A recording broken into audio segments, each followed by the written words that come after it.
আল্লাহ তুমি আমার গুনাহগার উম্মতকে বাঁচাও।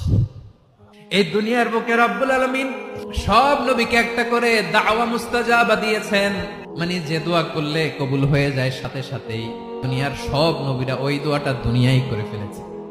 বিশ্বনবী বলবেন, আল্লাহ ওই স্পেশাল দোয়াটা দুনিয়াতে করি নাই, আজকে আমি তোমার দরবারে দাঁড়িয়ে কিয়ামতের দিন ওই দোয়াটা করছি। আল্লাহ আমার যে উম্মতের হৃদয়ে যাররা পরিমাণ ঈমান আছে, আমার একটা উম্মতকেও তুমি জাহান্নামে ঢুকাতে পারবা না। বিশ্বনবী পাগলের মতো একবার হাউজে কাউসারে যাবেন, একবার সিরাতে যাবেন, একবার পুলসিরাতের দিকে, একবার হাউজে কাউসারের দিকে, পাগলের মতো দৌড়াতে থাকবেন, তার কোন গুনাহগার উম্মত যাতে জাহান্নামে ঢুকে না যায়। উম্মতি বিশ্বনবী আমার জন্য কাঁদবেন, আপনার জন্য কাঁদবেন, আমাদের জন্য সেদিন কেঁদে কেঁদে জাহান্নামের দরজায় দাঁড়িয়ে আমাদেরকে টেনে টেনে জান্নাতে ঢুকাবেন।